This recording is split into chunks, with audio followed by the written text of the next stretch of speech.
Hey everybody, welcome, and thank you for listening to this episode of Marriage Therapy Radio. My name is Zach Brittle. I'm here with Laura Heck. Today we're here with Aaron and Jocelyn Freeman, and they're pretty great. It was really fun to talk to them about their book, about some of their theories of repair. You know, it's a big passion of mine. They have a book called The Argument Hangover, and it's really just about how to get through kind of the aftermath of an argument quicker and more effectively. They have a ton of resources on their website. You can find them at meetthefreemans.com. But I think you'll really enjoy this chat. We go through the many different kind of steps to recovering after an argument. It's very clever, very interesting. I learned a lot. I'm going to be recommending the book to others. This is a very cool conversation. Stick around. I was listening to you guys on a run this morning, which was really fun. So you joined me an hour ago on my run. I love that. This morning I felt just more fit today. So did you? That's why. Yeah. No, I just remember thinking like, golly, I wonder now, do you guys, when you podcast, because first of all, you have more than 300 episodes. You guys have been doing this for a long time. Yeah. We started before it was cool. And honestly, a lot of our early episodes probably weren't great. Like we were, learning and I think ours had the trajectory of going down since we started. Started strong. It's sort of deconstructed itself over time. Oh, no. Yeah. I was thinking about you guys because I think we might have almost been related. I dated a Freeman in college, but it didn't work out. You were almost related? Yeah. We could have been we could have been hanging out at barbecues. Yeah, reunions. Yeah, that would have been cool. Do you ever have to have this debate, which is, I guess maybe you don't. You're the Freemans, but you're not the Freeman. What does that mean? Yeah, no, we are not a Freeman. Like, I have friends called Berrymen, and I'm like, why don't you guys just be the Berrymen? You know, or what's the other one? I'm not tracking. Oh, the fishmen. I'm not following Zach. Well, the plural of man is men. Free men. I see what you mean. Yeah. Yeah. No, it hasn't kept us up at night. Like, I wouldn't say that's been like a thing. What does keep you up at night? Oh, that's a good question. We were just talking about a remodel. That'll keep you up. Yeah. Yeah, my sleep is sensitive. My nervous system is actually really sensitive to things that are unresolved. Speaking of couples, whether it's unresolved or not even just couples, relationships. If I'm unresolved with a family member, a friend, my nervous system is really sensitive to that, and it'll wake me up in the middle of the night. Well, there's two parts of what you just said that I'm like kind of curious about generally, but when Laura and I teach, we always ask sort of what's the worst relationship advice you've ever gotten. And one of the things that we hear and then also that we affirm is this idea of don't go to bed angry. I think that's terrible advice. I think you should go to bed angry. And so I wonder about that for you. Like, how does that work for somebody who's kind of doesn't do lack of resolution? Oh, that's a good question. It is. But then the other piece that you clearly have done some thinking about is your nervous system. And I would like to talk about that. That's maybe part two of my question. But I'm impressed, what do you do with Zach. the first piece? Like, what's that? I'm usually the one that wants to talk about the nervous system. So I'm really impressed that you're talking about it. I like that. Oh, that's sweet. Yeah. I love both questions. And I think, so we agree, like we're not about the fight all night, get it resolved. We are very much about sometimes you do need to just call it a timeout, go to bed, let your nervous system recalibrate, because you usually wake up more clear-headed. Totally. Usually something has shifted. And so for me, it's different kind of with Aaron versus other relationships. With Aaron, I feel we can, quote unquote, go to bed angry and I sleep fine because I know we'll come back to it. I know we'll repair. I know that we'll both take accountability and responsibility. So I feel safe and I feel ease.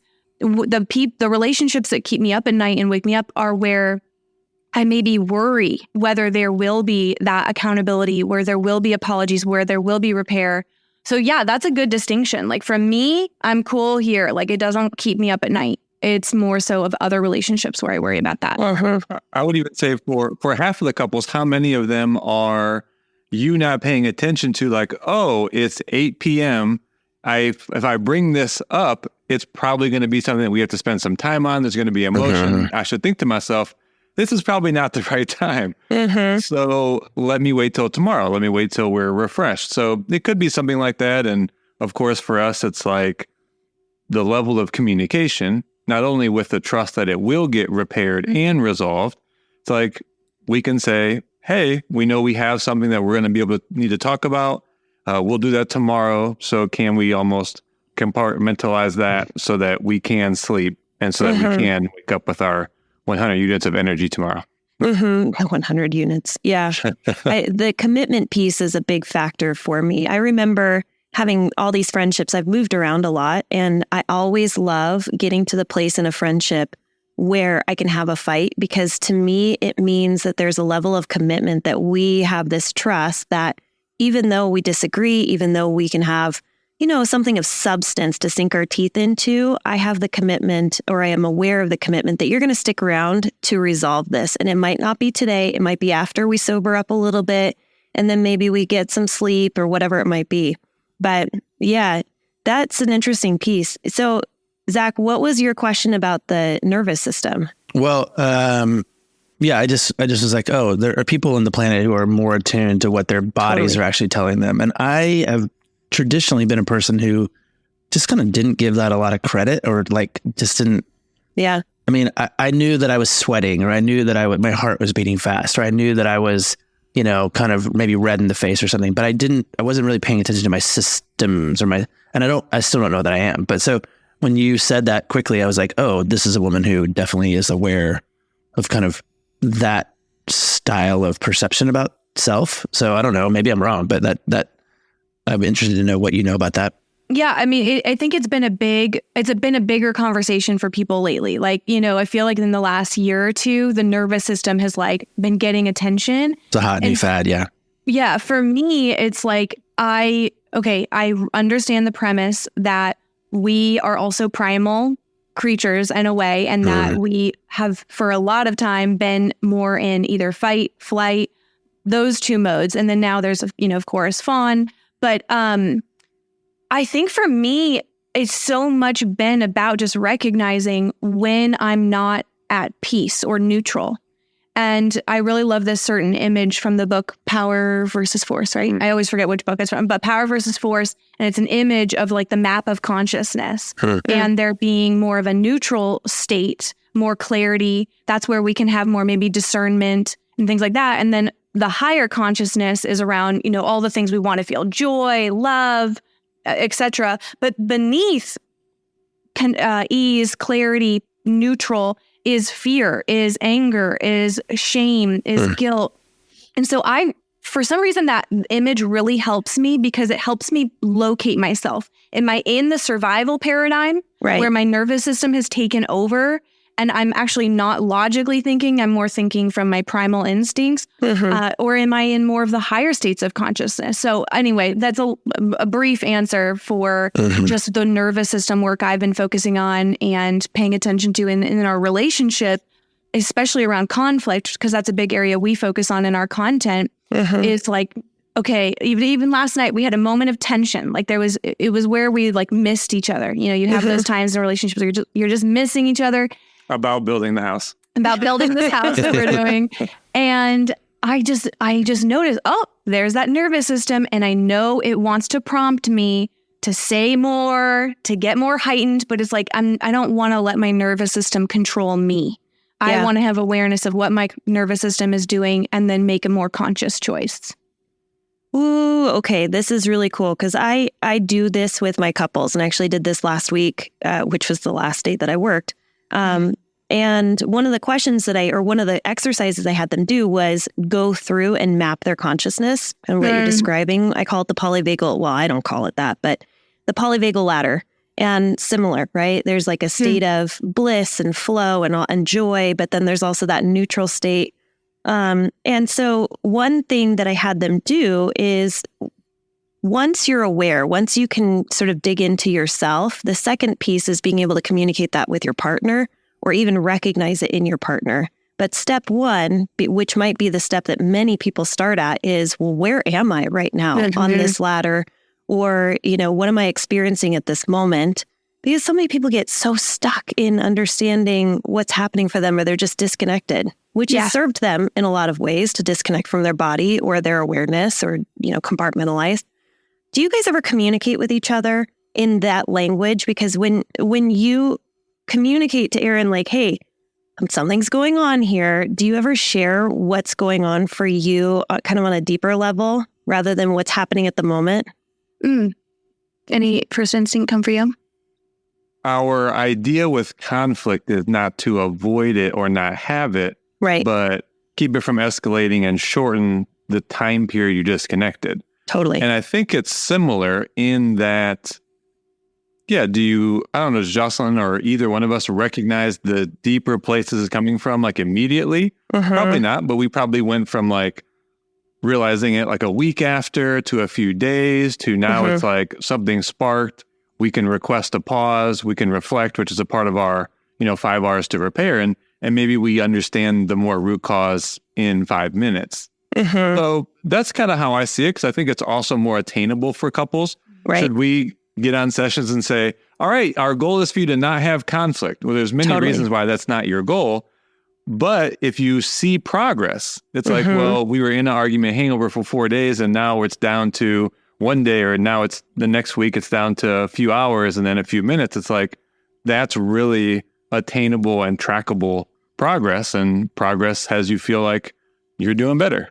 Absolutely. Yeah.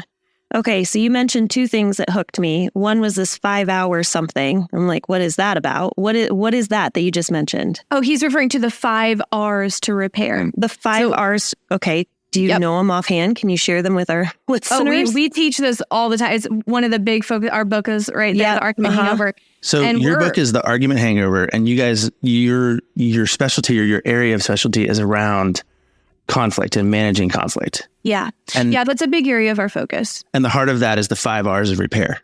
It definitely is, because we break down conflict into 3 stages. There's before conflict, which we say is really all about communication strategies. Like how can we prevent as many unnecessary sources of conflict as much as possible? Then there's during, which is all about de-escalation, which is the nervous system work, which is recognizing I'm triggered and my nervous system wants to, hijack the situation right now, but how do we de-escalate and do less damage? And then the 5 R's comes into the after conflict, which is all about repair, which I'm sure you agree. Like we've looked at your work and, you believe as well that repair, emotional repair especially, is just vital to a relationship. It's been studied, right? It's all about the repair. So that's where the 5 R's comes in. Speaking my language, I love it. I always say repair is more important than resolve. Repair is more important than resolve. Repair is more important than resolve. So I'm into it. Yeah. I want to hear about it now. So, and also you said something else that I want to hear about, which is 100 units of energy. Is that real? That's, I'll speak to that one, and Jocelyn can do the 5 R's. That's from a Golden Gavel Hall of Fame speaker that we're friends with. And so his premise was, like, as a speaker, when you wake up in the morning, you have a potential for 100 units of energy.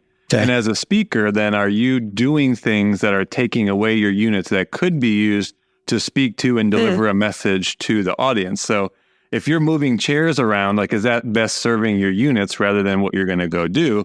And, we kind of adopt that for couples, right? It's like, of course. I mean, if you're not getting the sleep, your nutrition, and maybe you're even waking up each morning with like 50 units of energy, and then you go to work. Like an actual hangover, yeah. Yeah.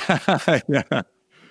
I mean, but then you go to work and you're managing life tasks and you have kids and you have finances and bills and cars getting oil changes and like building houses and whatever. And then, I mean, realistically, what is left for units to give to your partner and to your marriage? I mean, it's really something that we have to consider. And we know you guys are about like love accounts as well. And so your units of energy availability to make deposits, that's a big factor, right? And if it all comes down to you're only waking up with 70 rather than like 100, it's like, you're not leaving a lot for the things that are going to be more fulfilling and going to actually serve the marriage. How many energy units did you guys wake up with today? 100. Did you really, Zach? Sure. Yeah. I got to take my wife to the airport. She's gone for the weekend. So I got a whole, got the house to myself. It's going to be amazing. It is nice to get alone time for sure. Well, my parents just left. My parents left yesterday. So they were here for so we had a lot of people doing a lot of things that are emotionally taxing. My nervous system was activated for 5 straight days. And now I'm like, goodbye. See you later. See you later. Yeah. Have a great trip. I definitely woke up with 100. I feel really, really good. So I love that. Even if I'm on my 3rd cup of coffee. Yeah. I'm at 120. I'm at 130. 130. I'm at 140. I can't even contain it anymore. The interesting part that you were talking about, Aaron, about these 100 units is it would be important for couples to get on the same page as far as the priority, because I might wake up with 100 units and my priority is my kid and myself and not my husband. And he's saying, what the heck? Like, you're spending all of your time. So I can see the miss that a lot of people would have if their priorities as to what they're spending their units on is completely different. I'm spending my units on work while I'm spending my units on our kid. Neither of us are interested in spending our units on each other. Yep. So even if you have enough units, you're probably not on the same page when it comes to the priority of the relationship. There's definitely a "that's what she said" joke in there somewhere about units. Yeah. That's where communication comes in, right? And we're big on, we call it a weekly family meeting. And we have like 5 questions that we include there. And one of them being, what are the priorities this week? What are the plans or the things we need to be attuned to and on the same page about? So that's all communication. Let's prevent as many conflicts as possible. And then going to what you both were inquiring about, like, let's say you do your best to prevent. You do your best to regulate your nervous system and de-escalate things, but something still sneaks through, for whatever reason, and you have a conflict, big or small.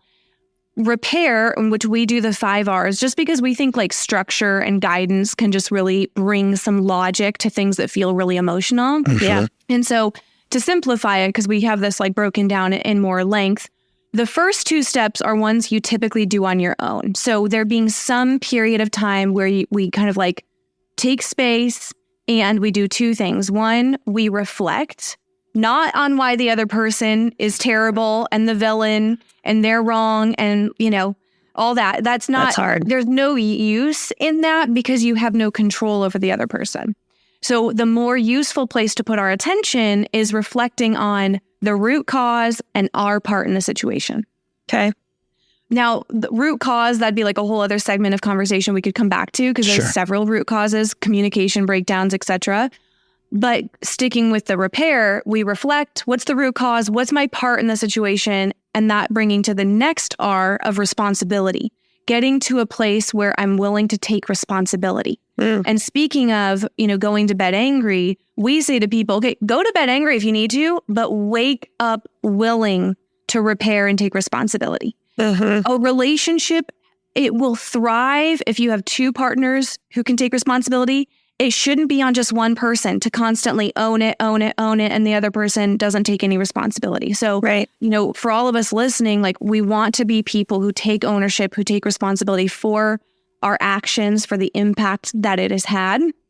And those 2 steps of reflection, that can be 5 minutes, that can be 5 hours of reflection and responsibility. We hope, and we always encourage couples to not have the argument hangover bleed into more days, right? Because how much life do you want to lose? But ultimately, those 2 steps take us to the 3rd R, which is when you finally reconnect. Okay. So hopefully it's a few out. Yeah, go ahead.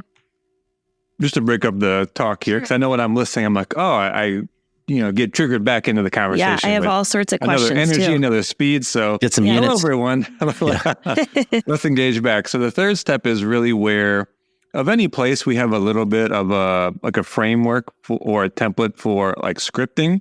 And it really is some version of, hey, in the time I reflected, what I realized was the root cause. And the primary thing you're trying to get to is, I really do see where I have responsibility is that my tone of voice, I was already low on, say, units of energy today. I was carrying in resentment from yesterday. I had needs that I didn't express. I walked out of the room without saying when I'd be back. So whatever that is, I take responsibility for that. And then a key piece, right, to repair is not being, let's say, sorry for what you think the biggest impact was. What was it actually for them, right? So it's opportunity to say, and I take responsibility, you probably felt isolated and alone, but I'd like to give you the opportunity. I want to hear from you. What were you really impacted by? Right. So then you're in a mode of like active listening, right? And mirroring. So that takes as long as it takes for a partner to feel validated and that there's a level of responsibility taken, ideally by both people, because to me, that's what hinges on true repair. Acknowledging emotional impact and taking responsibility. It also creates reciprocity. Yeah. for your partner to be willing to then do what? Well, thank you so much for hearing me and taking responsibility. You know what? Where I see I have responsibility is. It's such a natural flow to having both people actually feel heard and repaired. Before we even go to the last two, there's a couple things I just want to say about this, because what we've all been taught is say, I'm sorry, right? Like if you even listen to most parents, what do they say to their kids? Hey, say you're sorry. And so we repeat that. I see Laura have something to say about it. I do. I sure do. Yeah. I'll tee it over to you in this moment, but I'm sorry. Of course, it's a step in the right direction, but people wonder, well, what exactly are you sorry for? Yeah. And have you said this before and not changed any behavior? So it's meaningless to me at this point. Totally. Exactly. Broken so record. The I'm sorry, it just falls flat a lot of times. And that's why I bet your partner would be blown away if you went up to them just with that script Aaron said and said, hey, I was reflecting. I think the root cause for me is blank.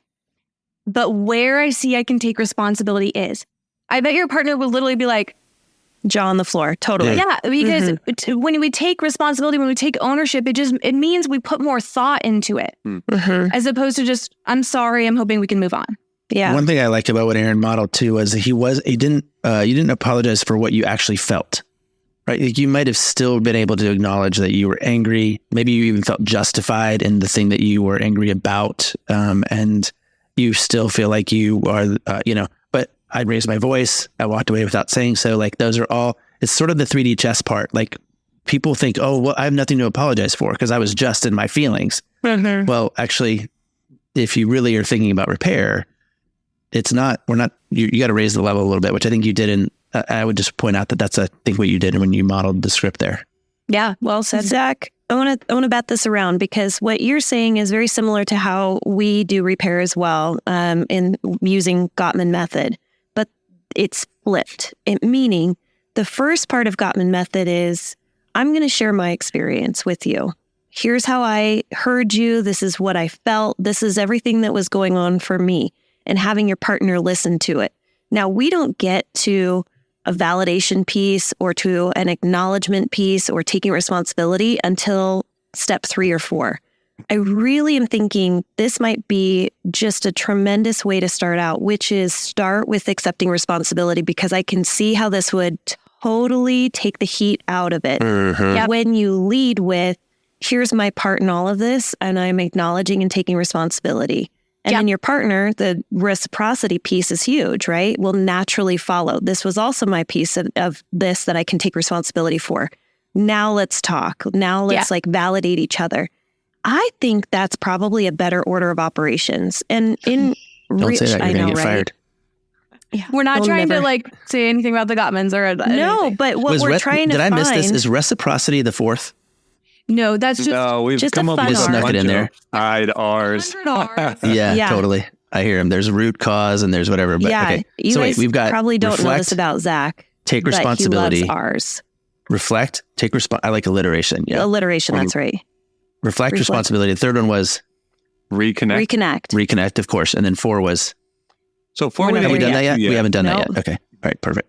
Before we move to that, though, Laura, I think you had something you wanted to add about the I'm sorry piece. Yeah, I'm not a huge fan. I don't know. Do you guys have kiddos? We have, a 19-month-old. A 19-month-old. Okay, so this is prime age for teaching sort of cooperation with other kiddos and all of that.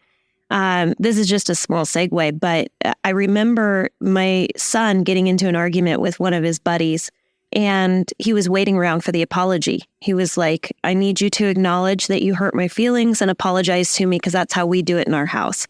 And the other mom, who's a good friend of mine, said, oh, we just don't do that in our house. And I was like, oh, okay. That's totally fine. But Holden's looking for repair. That's what he is seeking. And so he needs to come back together. And in our household, this is kind of how we repair. We acknowledge, we take responsibility, all of that good stuff. So that's kind of what he's looking for. But so we do it, but it is very much so not just an empty sorry, because the sorries drive me up the flippin' wall. Same way, it's empty, it's white noise. Why are you sorry? How are you going to take accountability? How are you going to make sure this doesn't happen in the future?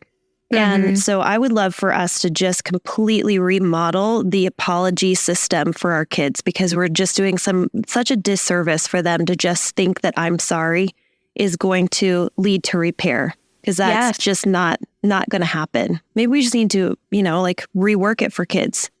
Imagine if there was like a poster in every classroom of like, here's a better apology. And it just had like maybe two sections, hey, I see I might have made you feel this way, or here's the action I take ownership of. Like, imagine a world where that was happening. Totally. That would be so different. Yeah. Well, if anybody out there is listening and you know of like an amazing child psychologist or whoever is doing the work to teach kids a really great way of accepting responsibility and repairing with other, school-aged kids, let us know. Drop it in info@marriagetherapy.com. Radio. Love that. Yeah. All right. We're on to the fourth R. Let's hear it. The fourth one is remind. And again, we've come up with a lot of other R's. That's the one that you landed on? Yeah. Because remind also has inside of it providing reassurance. So remind is, let me give you some more R's real quick. Because Zach, I know you like the repair to like resolution. So more recently, and I have an engineering background, so I like formulas as well. So I've been saying repair plus solution equals resolution, which is perfect because there you go. Just combine those words together. Yeah, you can. So the first three R's that we just covered are what we see as the repair now. It's taking responsibility and acknowledging the emotional impact. Now, the second part is the solution or the logic side, which people usually jump into without the repair. Right. So try to move on and you're not actually doing it service, right? But once you repair, what you're left with sometimes as a partner is, if this is the first time this has happened, then maybe that repair is actually enough and you can say, yeah, we're actually good to move on. Likely, if this has been recurring, then what you actually need to feel resolved or to grant forgiveness is a level of belief that the change in behavior that you need is actually going to happen, because you might not have evidence that that has happened yet.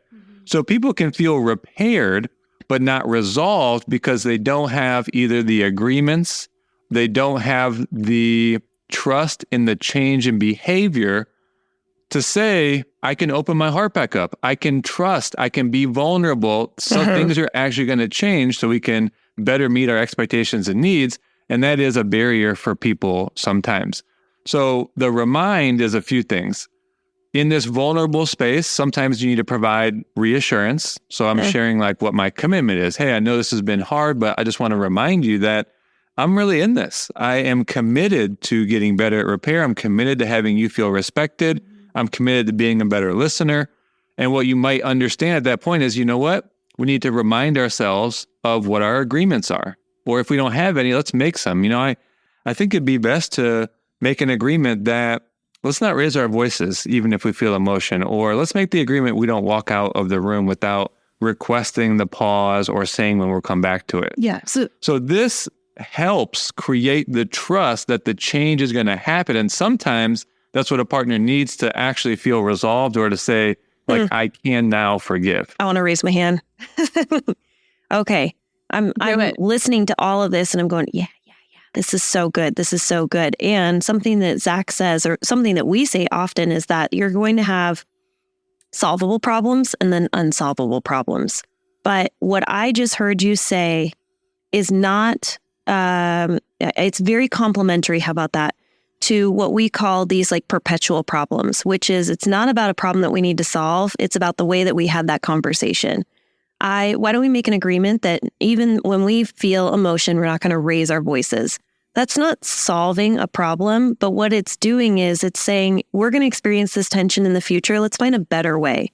So I'm trying to make that differentiation in my head, because there certainly are problems that we can't solve, but there is going to be tension and there's a better way to work through this conflict in the future.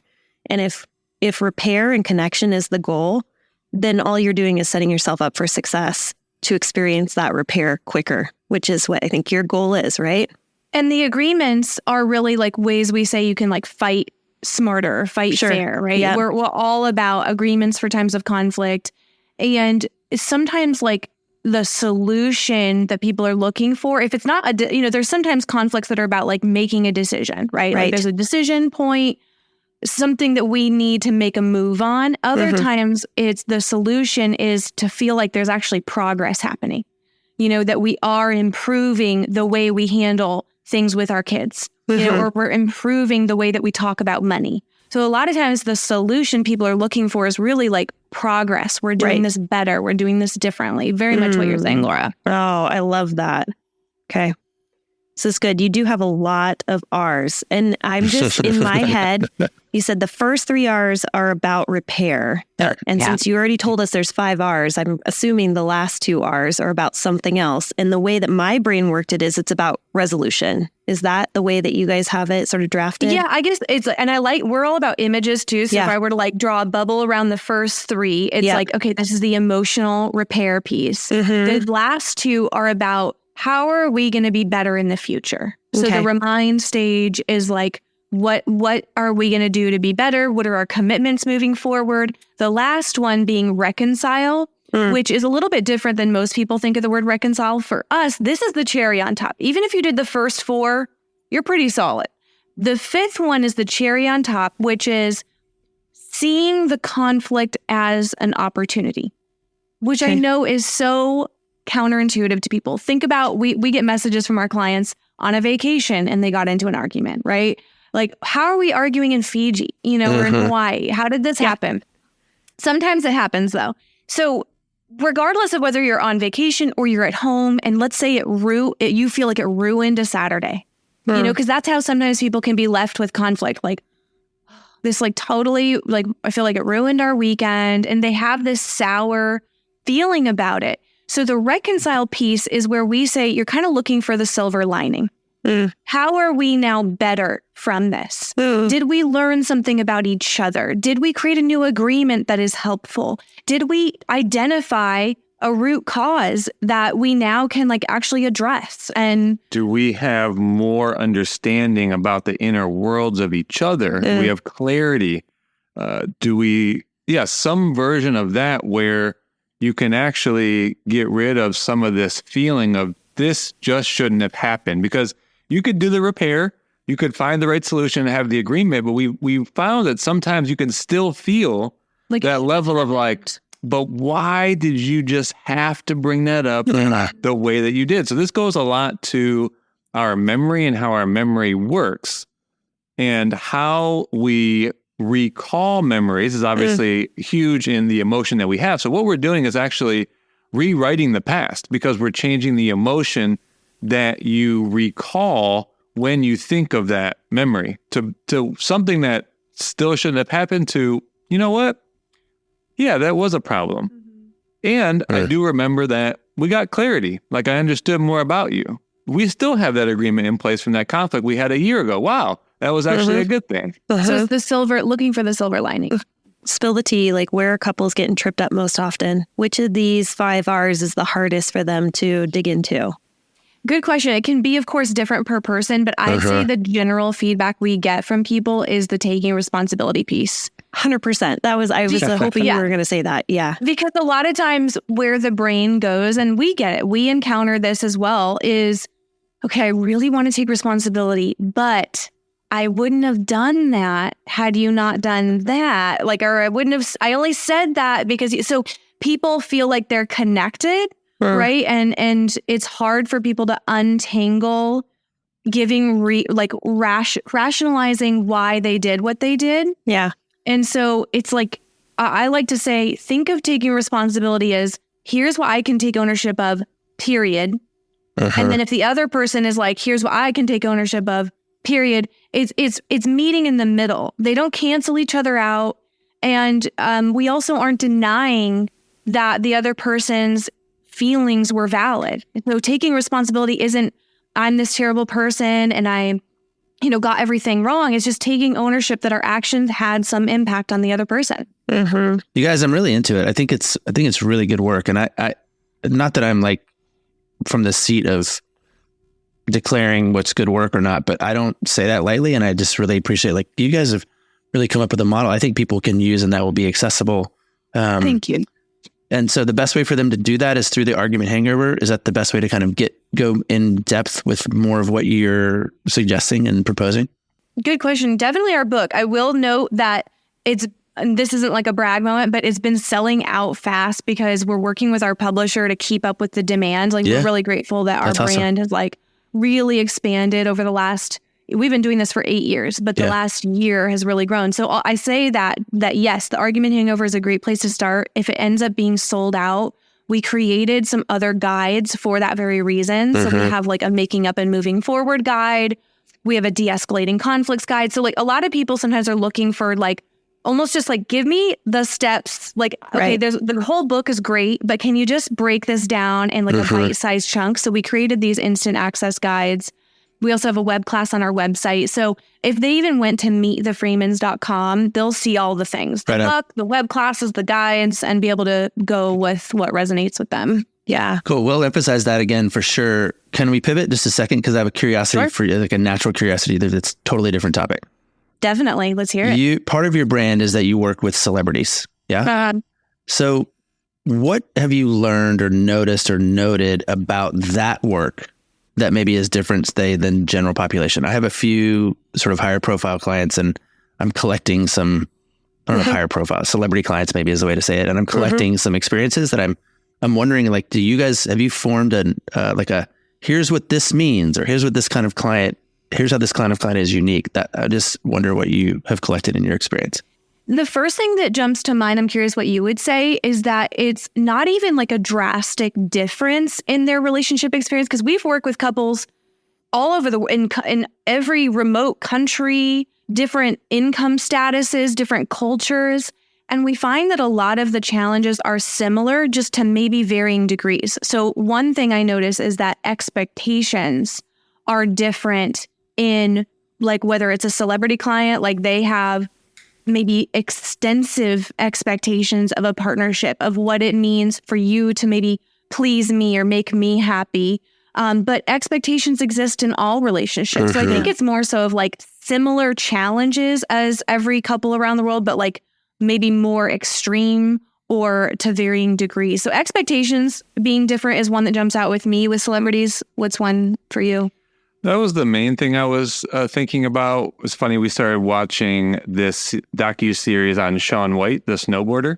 Yeah. And I mean, wow. It's a good right? Like global name, famous at like 15 years old. And he says it a number of times throughout there. When he got really specific about going to the Olympics, he actually says that he had to temporarily sacrifice relationships. He basically had to sacrifice everything except to focus on his purpose, being snowboarding.